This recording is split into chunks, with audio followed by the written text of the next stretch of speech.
你的名，我跟随不怀疑，我爱你，用尽我全心全意全力，在这爱的路程里，我奔跑不放弃。Hai guys, apa kabar? Senang sekali di hari Minggu ini kita boleh kembali bertemu di GYM. Nah guys, hari ini kita bersyukur Tuhan kembali mengundang kita untuk boleh beribadah bersama-sama untuk memuji Dia.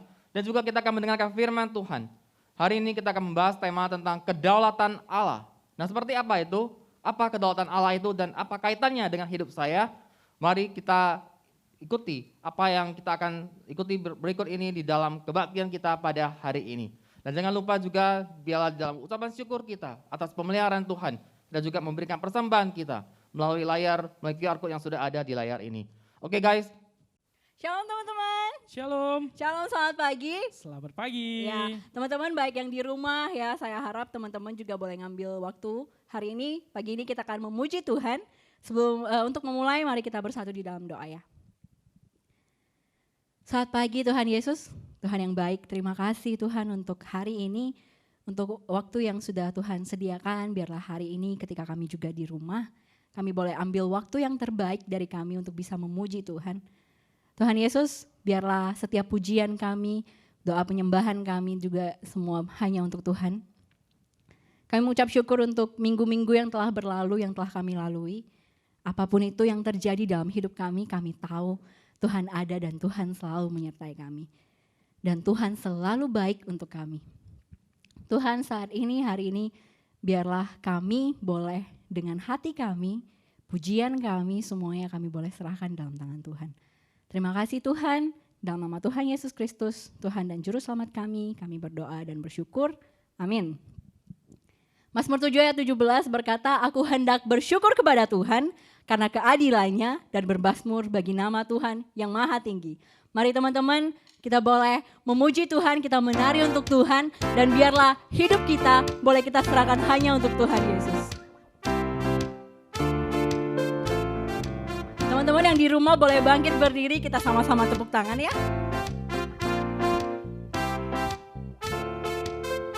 Kasih yang begitu besar, lebih kuat dari dosa. Kasih yang menemukanku, selamatkan dan pulihkanku. Ku naikkan syukurku, ku naikkan syukurku. Ku tak akan berhenti memuji, meninggikan namamu selalu, menari, memuliakanmu. Dibebaskan, dibangkitkan hidup yang kau beri, dan kini hanya untukmu. Kita naikkan pujian ini karena kita tahu kasih yang Tuhan berikan itu sangat besar buat kita.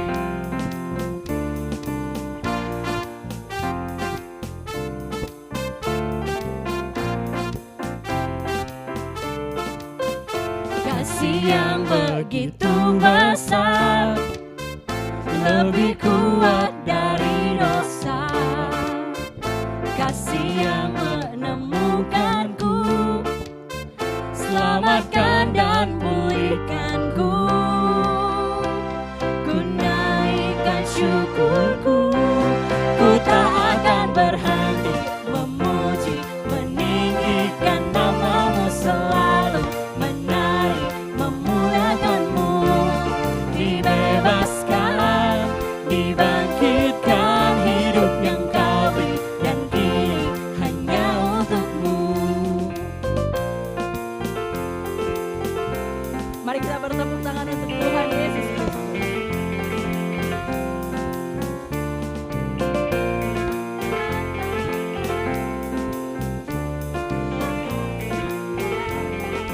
Ku naikkan syukurku, ku naikkan syukurku, ku naikkan syukurku. Ku tak akan berhenti memuji, meninggikan namamu selalu, menari.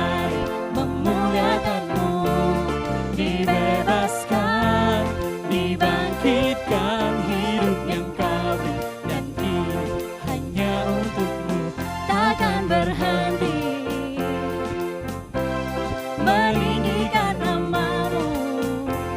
Dibebaskan, Dibebaskan, dibangkitkan, hidup yang Kau beri, dan kini hanya untuk-Mu. Hidup yang Kau beri dan kini hanya untuk-Mu. Mari kita puji dan serukan nama Tuhan. Tanggalkan semua bebanmu, jangan pernah khawatir, karena kita punya Allah yang sanggup dan Allah yang penuh kuasa.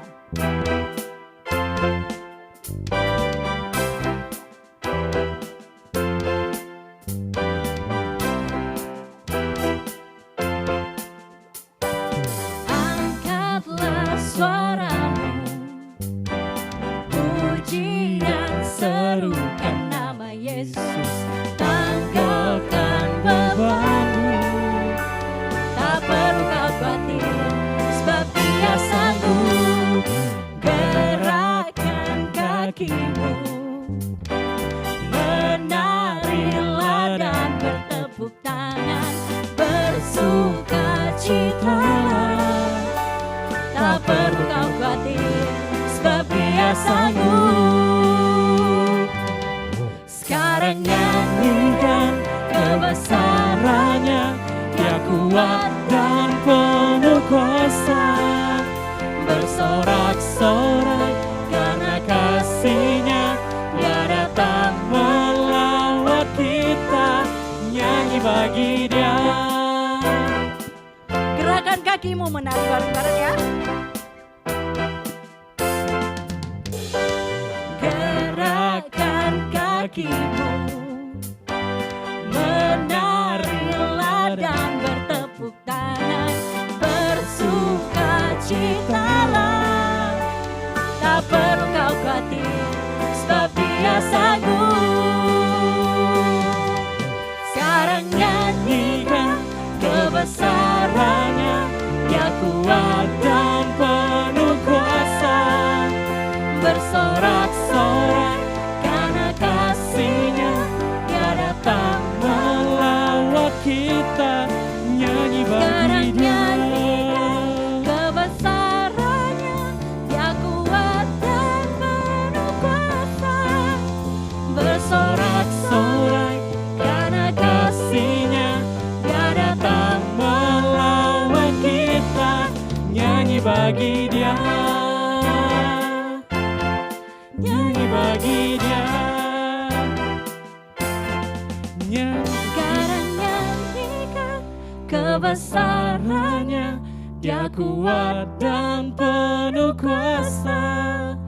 Bersorak-sorai karena kasih-Nya, Dia datang melawat kita. Nyanyi bagi Dia. Nyanyikan kebesarannya, Dia kuat dan penuh kuasa. Bersorak-sorai karena kasih-Nya, Dia datang melawat kita. Nyanyi bagi Dia. Nyanyi bagi Dia. Nyanyi bagi Dia. Nyanyi bagi Dia. Teman-teman yang di rumah, saya persilakan duduk. Kita sudah bernyanyi buat Tuhan, kita sudah menari buat Tuhan. Mari kita tundukkan kepala kita akan berdoa.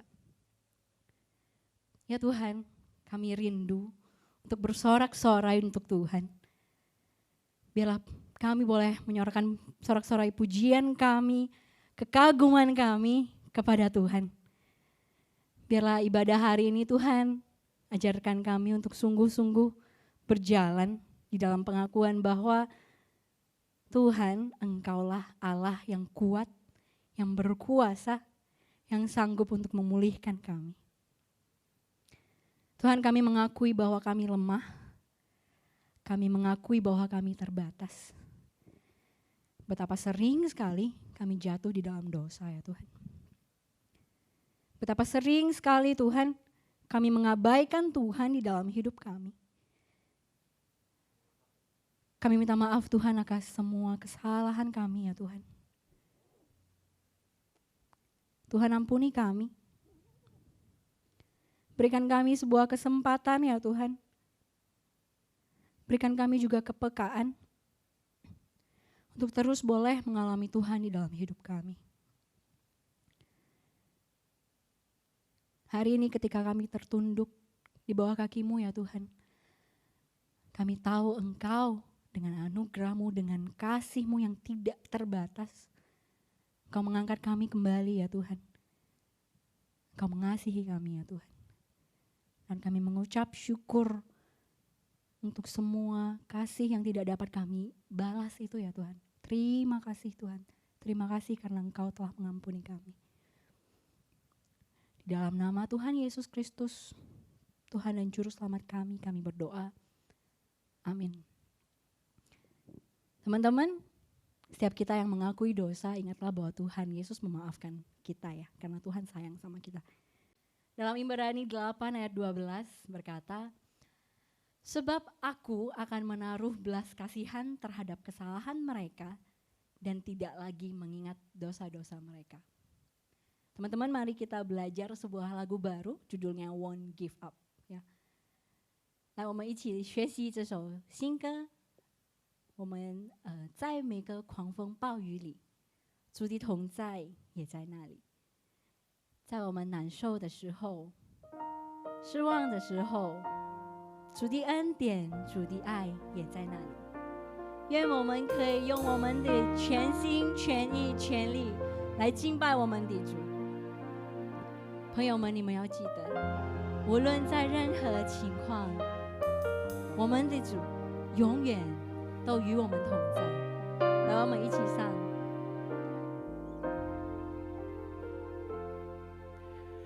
每个狂风暴雨里，你同在在哪里？每个难处的苦里，你恩典在哪里？每个相许失望里，你爱我爱到底，在你爱的光中，我的超能力。每个狂风暴雨里，你同在在哪里？每颗难处的鼓里，你恩典在哪里？每颗伤心失望里，你爱我爱到底，在你爱的光中，我的超能力。我爱你，有尽我全心全意全力，荣耀靠近你的名，我跟随不怀疑。我爱你，有尽我全心全意全力，在这爱的路程里，我奔跑不放弃。愿我们可以学习，在什么情况都不放弃，不放弃主耶稣的手，因为他也不放弃我们。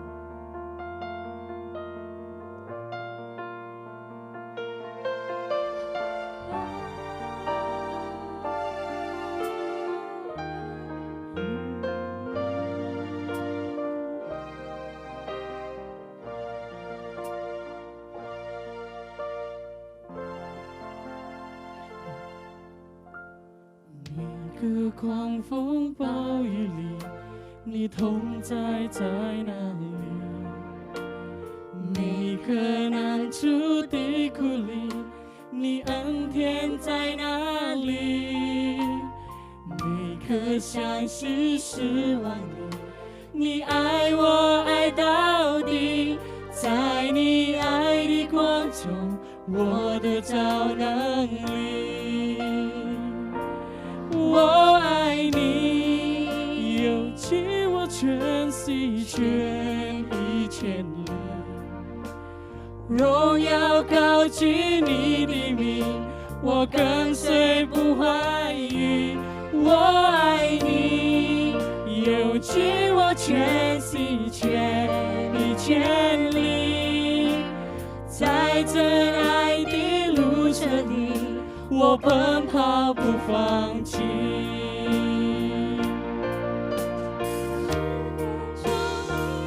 却不被困住，心里作难，却不只是我，自残自弃的哭着要拯救，其中无比永远的荣耀，四面受敌却不被困住，心里作难，却不只是我，自叹自弃，你哭着要拯救，其中无比永远的荣耀。哦，我爱你，用尽我全心全意全力，荣耀高举你的名，我跟随不怀疑。我爱你，用尽我全心全意全力，在这爱的路证明，我奔跑不放弃。我爱你，用尽我全心全意全力，荣耀高举你的名，我跟随不怀疑。我爱你，用尽我全心全意全力，在这爱的路证明，我奔跑不放弃。在这爱的路证明，我奔跑不放弃。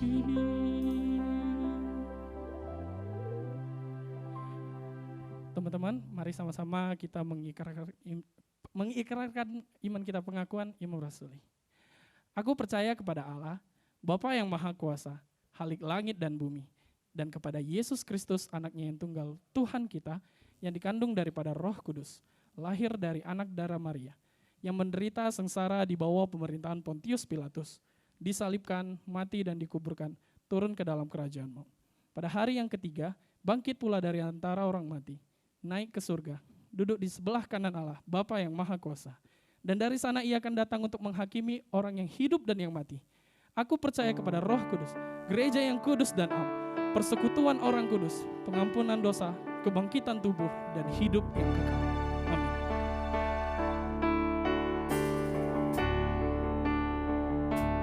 Praise the Father, praise the Son, praise the Spirit, three in one, God of glory, majesty,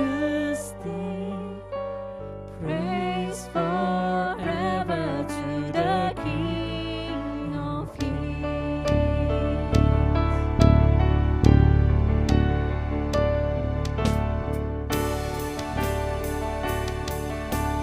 Praise the Son, praise the Spirit, three in one, God of glory, majesty, praise forever to the King of Kings, praise forever to the King of Kings.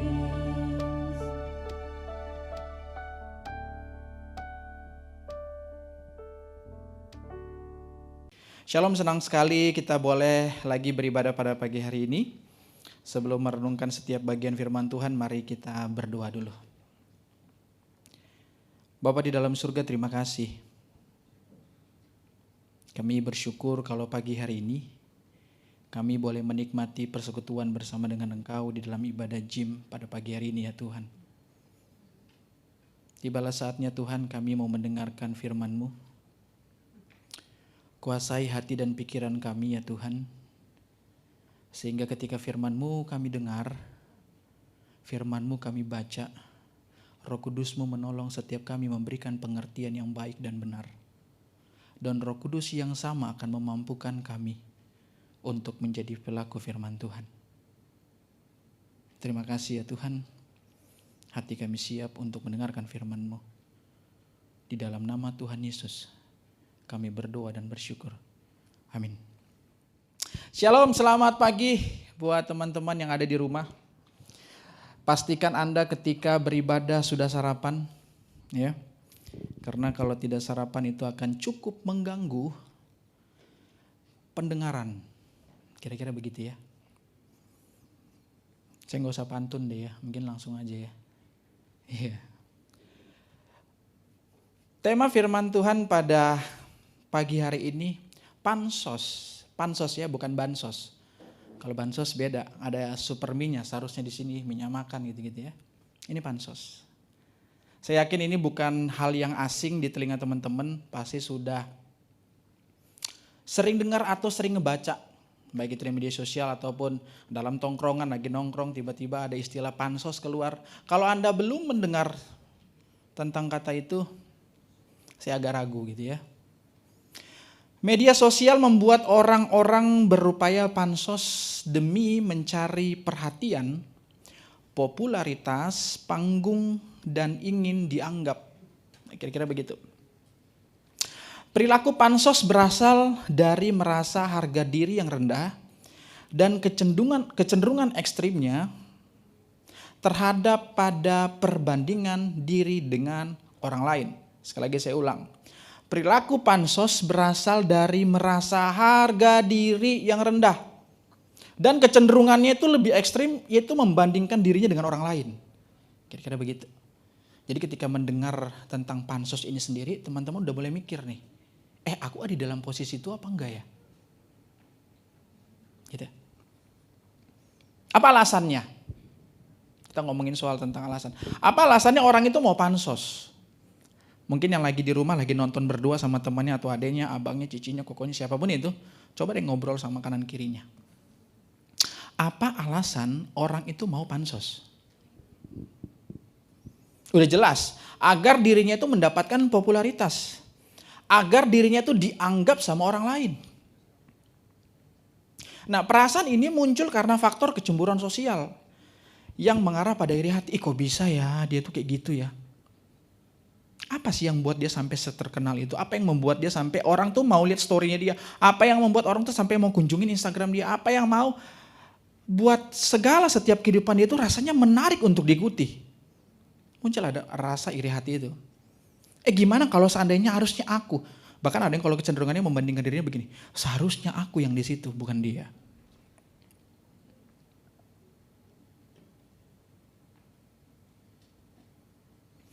Di dalam perkembangan anak muda zaman sekarang, yang saya temu di lapangan, cara orang untuk pansos itu makin liar, saya pakai kata itu. Karena untuk dia dapat perhatian dari orang lain, untuk dia dapat popularitas dari orang lain, dia mendapatkan panggung atau dia mendapatkan mata yang tertuju kepada dia, ini agak ekstrim. Mulai membangun satu pengertian atau perhatian supaya orang ngelihat dia, itu dengan cara menjelekkan. Misalnya ada orang yang lagi populer sekarang. Gimana supaya orang itu kembali atau supaya dirinya itu terangkat di media sosial, mulai menjudge karyanya, mulai mengkritisi karyanya, iya masa kayak gitu aja viral, gue juga bisa, bahkan gue buat lebih bagus editingnya.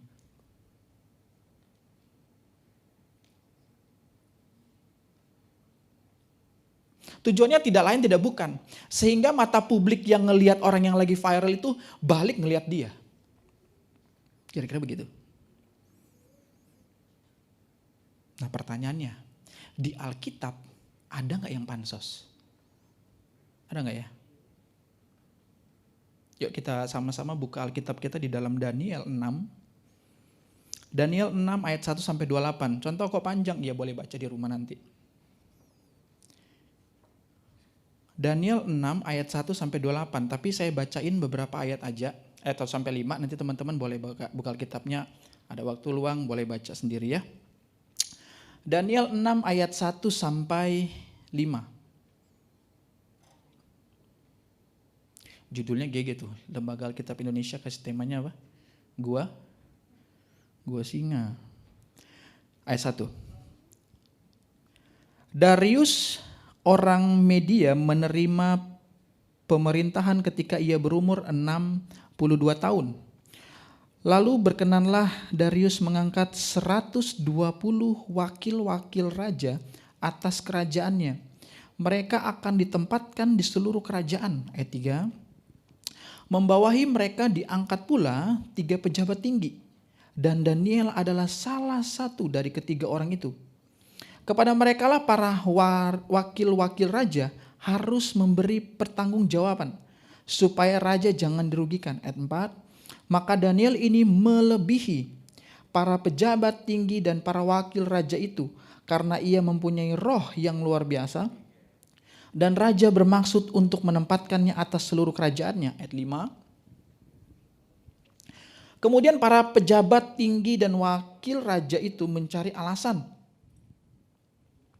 dakwaan terhadap Daniel dalam hal pemerintahan, tetapi mereka tidak dapat alasan apapun atau sesuatu kesalahan sebab ia setia dan tidak didapati sesuatu kelainan atau suatu kesalahan padanya.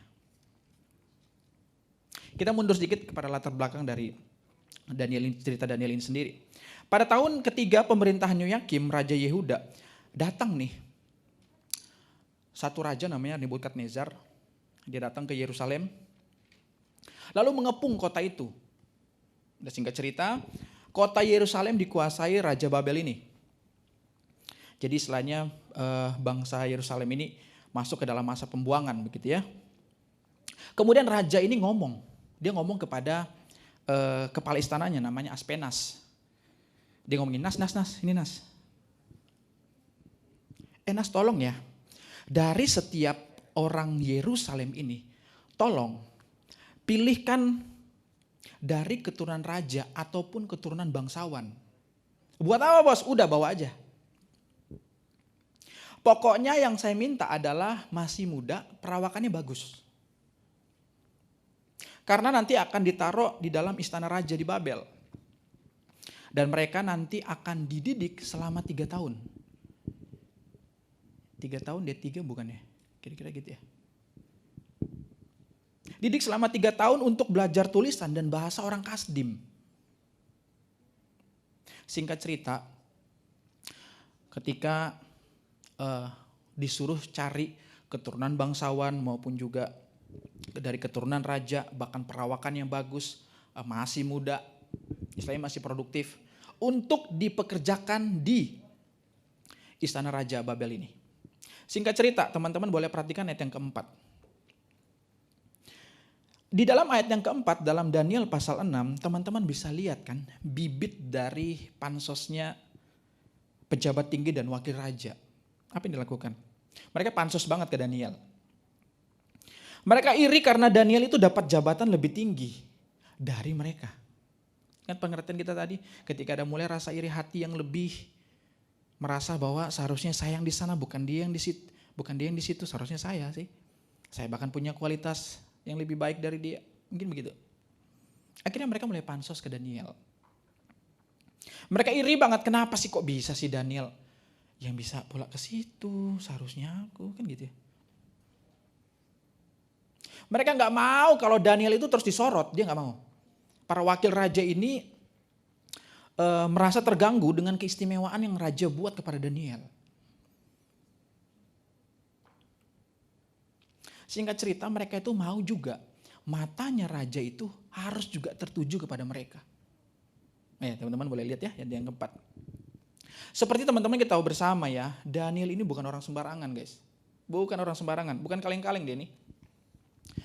Ayat 2, Daniel itu bukan orang sembarangan. Perhatiin ayat 2 ya. Raja Darius itu mengangkat berapa? 120 wakil-wakil raja atas kerajaannya. 120. Dari 120 dipilih 3 lagi. Anda bayangin kalau misalnya 120 seharusnya imbang kan, setengah-setengah. Ini enggak, dipilih 3 doang. Dari 120 dipilih 3 lagi. Dipilih 3 lagi.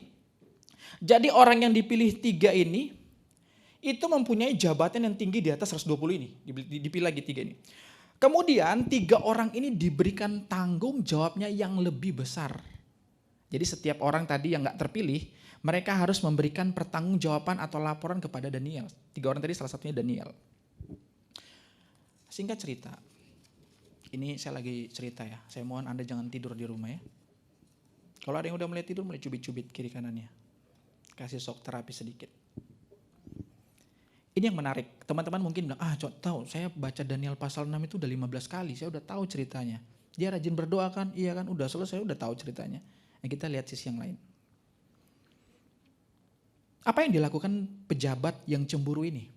Apa yang dilakukan pejabat yang pansos ini? Apa yang dilakukan? Kita perhatikan ayat yang keempat. Daniel 6 ayat yang keempat. Maka Daniel ini melebihi para pejabat tinggi dan para wakil raja itu. Karena ia yang mempunyai roh yang luar biasa. Dan raja bermaksud untuk menempatkannya atas apa? Seluruh kerajaan. Akhirnya ayat 4, bahkan juga di dalam ayat yang kelima, kemudian para pejabat tinggi dan wakil raja itu mencari alasan atau dakwaan. Nah ketika saya siapin firman Tuhan ini, saya coba cari apa sebenarnya kata dakwaan ini. Nah kalau dari Google yang saya dapat, dakwaan itu pengertiannya begini teman-teman. Dakwaan itu adalah sebuah pernyataan resmi, perhatiin ya. Dakwaan itulah sebuah pernyataan resmi dari seorang yang berotoritas menuntut bahwa seseorang itu telah dituduh melakukan suatu tindakan pidana. Jadi ketika ayat 5-nya bunyi gini. Kemudian para pejabat tinggi dan wakil raja itu mencari alasan dakwaan. Mereka lagi mau kambing hitamkan seseorang. Dan ditunjuk sebagai orang yang melakukan tindakan pidana. Kira-kira begitu.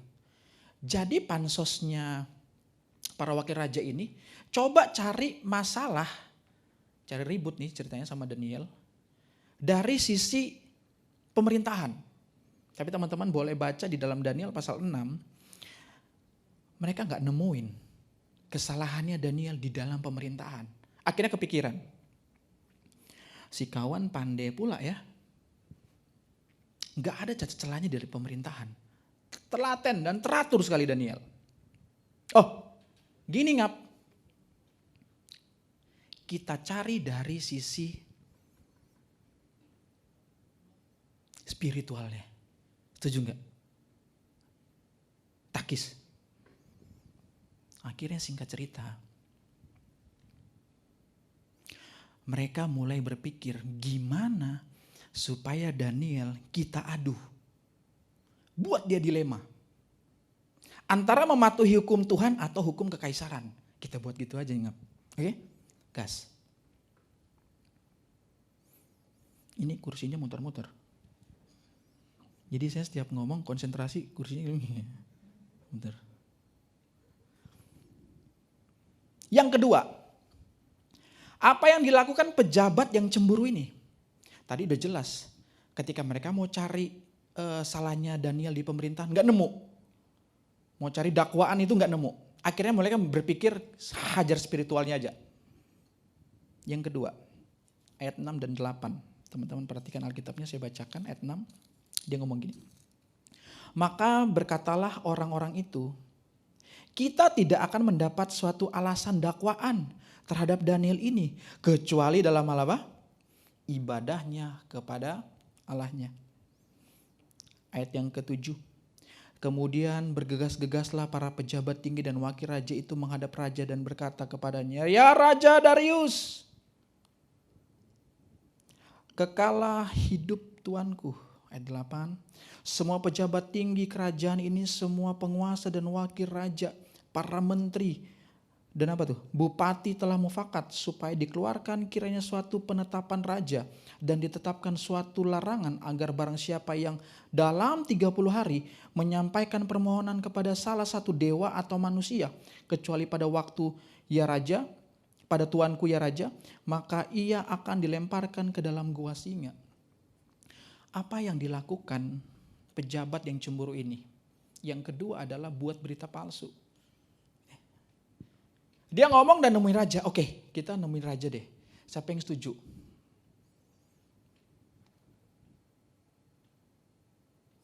Akhirnya mereka bilang apa di ayat 6-8? Para penguasa, wakil raja, menteri, bupati, ormas, mufakat. Artinya bersependapat bahwa kalau orang yang nanti selama 30 hari tidak menyembah dewa yang disembah Raja Darius akan dilemparkan ke gua singa.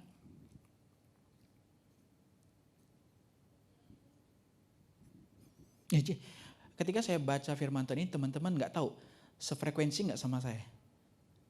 Teman-teman boleh lihat ya, kayaknya tuh orang itu kalau yang sudah kebelet banget, mau lihat kita hancur, mau lihat kita terpuruk, mau lihat kita tertindas, mau terlihat kita teraniaya, mau semuanya segala sesuatu yang kita punya itu rusak. Mereka tuh semangatnya hebat loh. Setuju ya? Orang yang iri banget sama kita itu idenya banyak. Gimana caranya supaya saya melemahkan pamornya dia?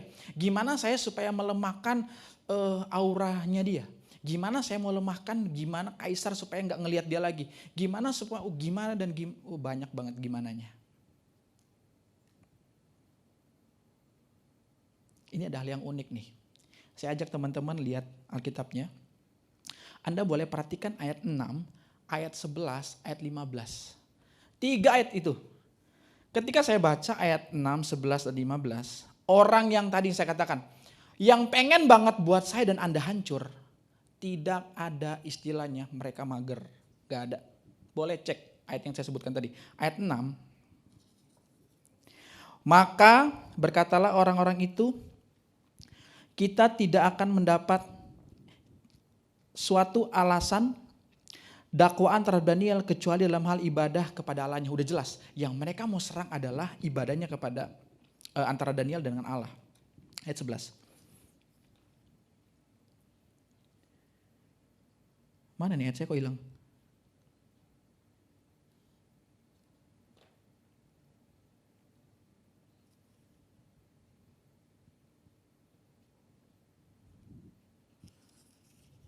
Sebentar ya. Ada kesalahan teknis kayaknya. Jangan di-cut ya, jangan diedit. Biar aja begini. Siapa juga yang mau ngedit gitu ya.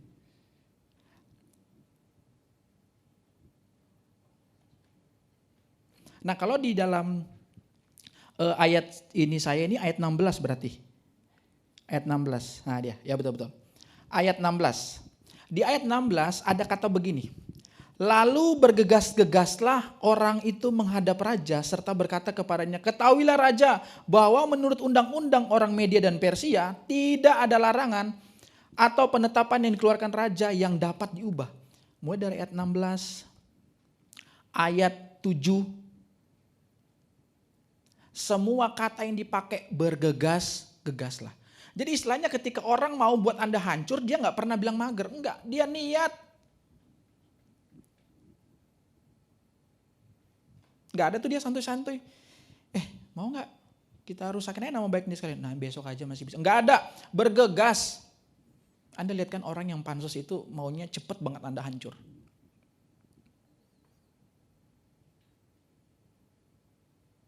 Sampai pada suatu kesimpulan.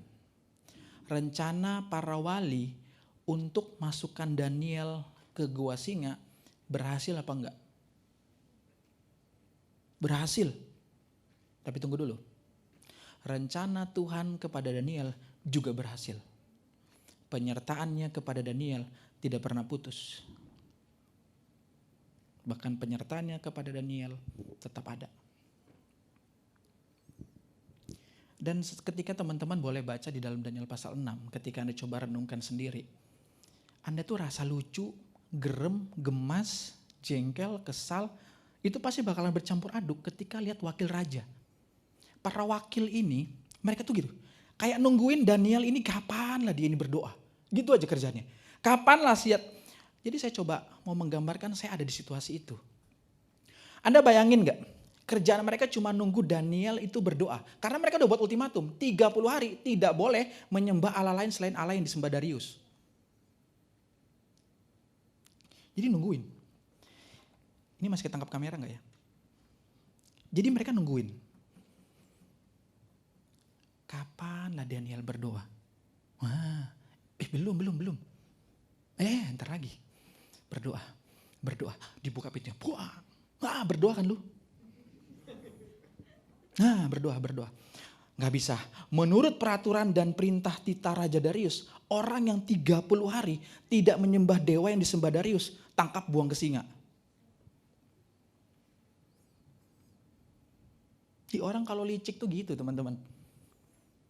Saking niatnya ditungguin itu. Makanya saya pikir, dari mana mereka tahu Daniel itu berdoa? Ya supaya kita tahu. Daniel kan rajin berdoa ya. Sehari 3 kali, udah kayak minum obat Daniel. Sehari 3 kali dia berdoa. Teman-teman berapa kali sehari berdoa?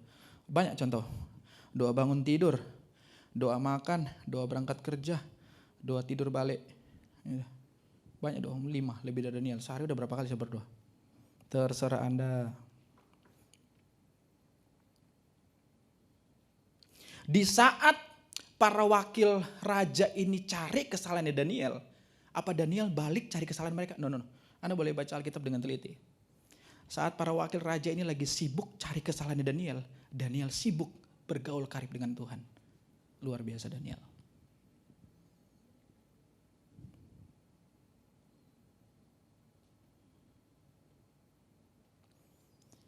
Teman-teman bisa lihat ketika orang sedang mereka-rekakan yang jahat untuk kita, tapi tidak dengan Tuhan. Dia senantiasa merekakan yang baik untuk saya dan saudara. Amin. Alkitab mencatat di ayat 20 sampai 22. Ini kalau teman-teman baca kisah Daniel ini dalam gua singa, ini seru loh ceritanya. Ketika fajar tiba, ini teman-teman pasti berpikir, fajar tesaha, fajar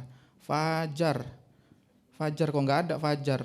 Orang mana lagi fajar? Maksudnya begini, ayat 20 sampai 22 itu dia ngomong begini. Ketika fajar, maksudnya pagi-pagi benar, bukan ketika fajar tiba. Ketika fajar tiba, maksudnya pagi-pagi sekali, raja bangun tuh terburu-buru.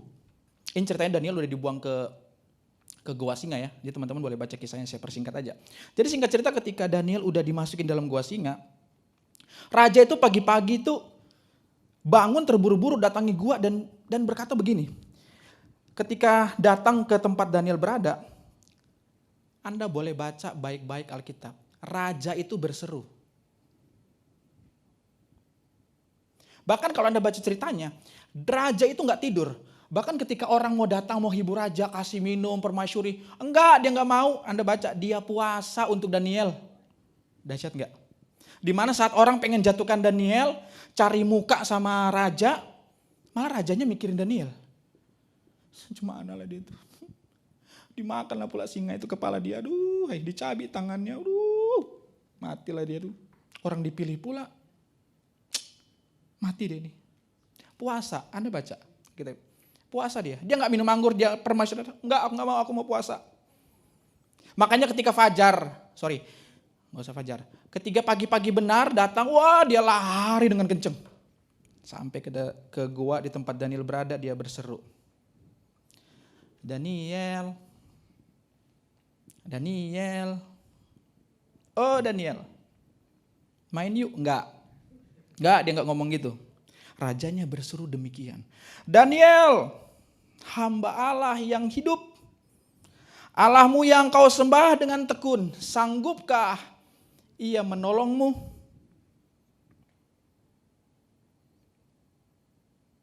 Ketika saya baca firman Tuhan ini ayat 21 dan 22. Lalu apa kata Daniel? Dari dalam gua seakan sunyi. Kemudian ada suara di dalam gua berkata demikian. Wallace geng, aman? Enggak. Daniel berseru, ya Raja, kekallah hidupmu. Allahku telah mengutus malaikatnya dan mengatupkan mulut singa-singa itu sehingga aku aman. Haleluya, haleluya, haleluya. Udah kayak Gilbert ya. Tertutup mulut singanya. Sang raja, wah puji Tuhan. Selamatlah itu orang pilihan. Yang saya lagi bayangin, mudah-mudahan imajinasi saya sama teman-teman di rumah. Anda bayangin nih, di dalam goa ada singa. Kita bilanglah singanya ada berapa? Ada berapa? 10. Ada lagi? 15. Udah kayak lelang nih ya. Kita bilanglah singanya 15 ekor. Keadaan gimana rasanya di dalam goa ada 15 singa dan manusianya cuma Anda sendiri. Bisa bayangin? Ini singa loh, bukan cicak. Cicak 20 aman kalau dalam goa. Tapi kalau cicaknya 300 geli. Anda bayangin semua dinding tuh cicak. Ayo kita bayangin 15 singa di dalam satu goa. Kan gak mungkin Daniel sama singanya ngobrol. Dari mana lur? Hah? Orang mana? Enggak mungkin. Saya yakin dan percaya Daniel juga takut. Betul ya? Tapi Alkitab mencatat, mulut singanya itu ditutup sama malaikat. Jadi selain itu kayak gini tuh teman-teman. Jadi ceritanya lagi ada Daniel, ini 15 singa nih. Singanya bilang gini, enak nih. Tapi ada malaikat jagain. Mau ngapain? Mundur. Mana lagi? Ini. Mundur. Kamu ngapain maju? Belum dipukul. Mundur. Singanya mundur. Sampai nyentuh Daniel aja enggak.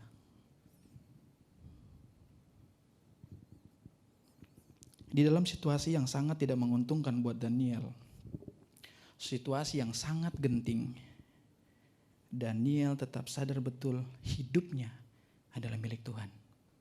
Seandai pun, kalaupun dia harus mati di dalam gua singa, Daniel percaya betul Tuhan yang pegang kendali dalam hidup Daniel.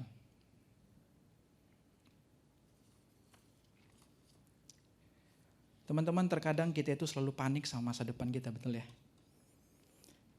Kita panik ketika masalah dalam hidup mulai datang. Kita kadang-kadang panik untuk masa depan yang akan datang. Kadang-kadang kita panik ketika sesuatu yang sudah kita rencanakan dengan baik harus hancur dan harus hilang. Kadang-kadang kita mulai panik. Gimana ya? Segala sesuatu yang sudah kuatur dengan matang. Tapi kenapa harus hancur?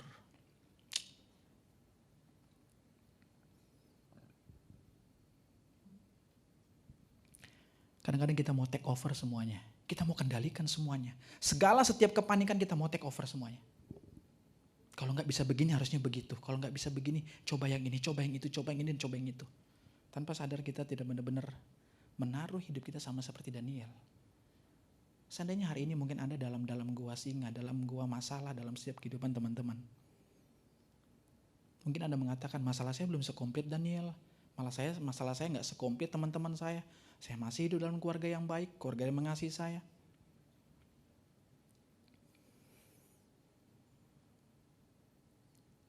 Ketika kita mulai ragu sama Tuhan atas kedaulatan di hidup kita di dalam tangannya Dia, kita mulai ragu dan akhirnya kita mulai mengatakan demikian. Sanggup gak Engkau Tuhan benar-benar melindungi dan menyertai aku? Stop. Hidup saya dan Anda ada di dalam tangan Tuhan. Dia yang pegang kendali. Amin. Gak ada lagi suatu hal perasaan yang merasa ragu. Hari ini ditolong gak ya? Besok gimana ya? Stop. Kita sama seperti Daniel ketika di dalam hal yang genting. Cuma bisa bilang, Tuhan hidupku adalah milik-Mu. Engkau yang pegang kendali dalam hidup saya. Amin. Pesan apa yang bisa kita dapat dari naskah ini, dari kisah ini? Yang pertama, jangan habiskan waktu dan pikiran kita kepada orang yang tidak suka sama kita. Tetapi terus dekatkan diri kita kepada Tuhan. Amin. Saat semua orang lagi sibuk hancurin kita. Saat semua orang lagi sibuk gosipin kita. Saat semua orang lagi sibuk cari celahnya kita. Tapi kita tetap mau terus duduk diam di bawah kaki Tuhan. Yang kedua, pesan apa yang bisa kita ambil dari kisah ini? Orang boleh pansos ke kita, bahkan cenderung membuat kita terpuruk. Tetapi percayalah, Tuhan senantiasa bersama saya dengan Anda. Yang ketiga, Daniel tidak pernah ragu sama perlindungan dan penyertaan Tuhan dalam hidupnya. Karena dia tahu apa? Tuhan yang pegang kendali dalam hidupnya.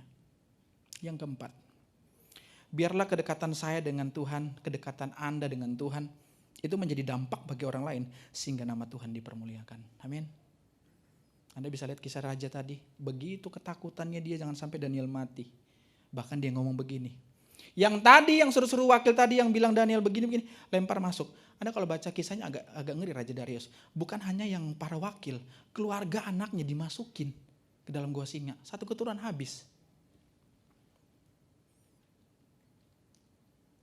Dan yang menjadi penutup firman Tuhan kita pada pagi hari ini, di luar sana teman-teman banyak banget orang yang lagi nunggu kita hancur.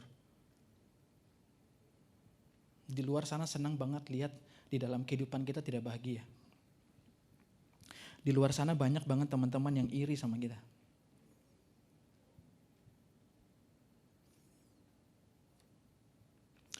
Namun ingatlah satu hal yang pasti, Allah tidak pernah membiarkan saya dan Anda berjalan sendirian. Amin. Penyertaannya senantiasa ada pada setiap saya dan Anda. Apa yang menjadi kunci? Ini kalimat terakhir saya. Apa yang menjadi kunci Daniel bisa menghadapi segala sesuatunya dengan tetap terus berserah kepada Allah? Kuncinya Anda coba bisa lihat di Alkitab. Daniel sehari 3 kali dia berdoa. Oh contoh berarti selama sehari saya harus 3 kali berdoa. Bukan bicara tentang itunya. Tapi ketika Daniel sadar betul dia ada dijelekan orang, dia dimasukkan dalam gua singa, Daniel cuma tahu satu hal. Ketika saya duduk dengan tenang di bawah kaki Tuhan, saya sanggup berdiri di depan siapapun. Itu kuncinya. Hari ini, kalau teman-teman merasa bahwa saya siap berdiri di depan masalah saya apapun, kuncinya satu. Masihkah Anda mempunyai waktu untuk duduk dengan Tuhan? Sehingga ketika Anda bersujud di bawah kaki Tuhan, Anda sanggup berdiri di atas setiap masalah dan pergumulan dalam hidupmu. Mari kita berdoa.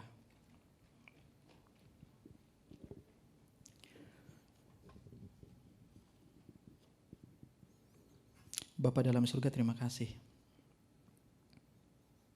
Kami sadar betul kehidupan kami senantiasa hanya bergantung pada kendali-Mu ya Tuhan.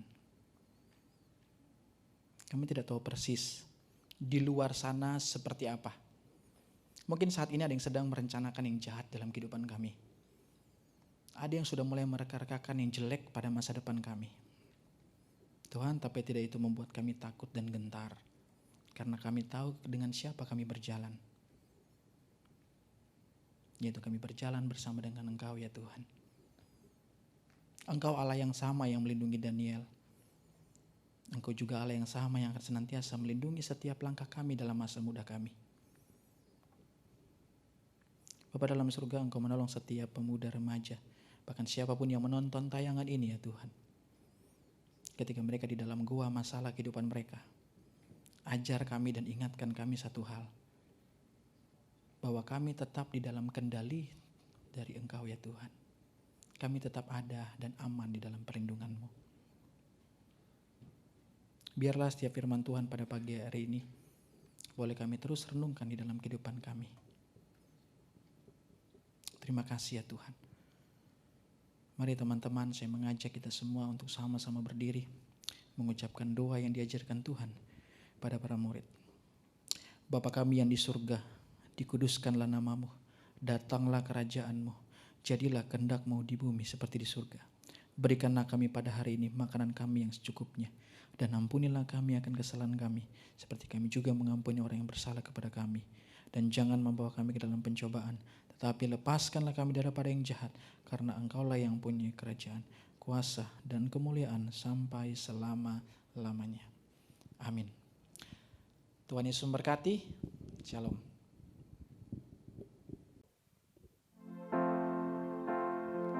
Mari kita sama-sama puji Tuhan, kita praise God.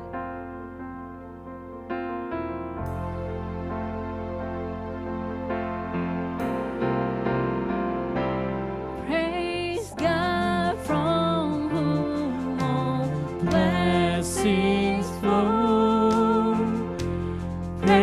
Praise Him, all creatures here below. Praise Him above, ye heavenly hosts. Praise Father, Son, and Holy Ghost. Praise God, praise God, praise God who saved my soul. Praise God, praise God, praise God from whom all blessings flow. Praise God from whom all blessings flow. Praise Him, all creatures here below. Praise Him above, the heavenly hosts. Praise Father, Son, and Holy Ghost.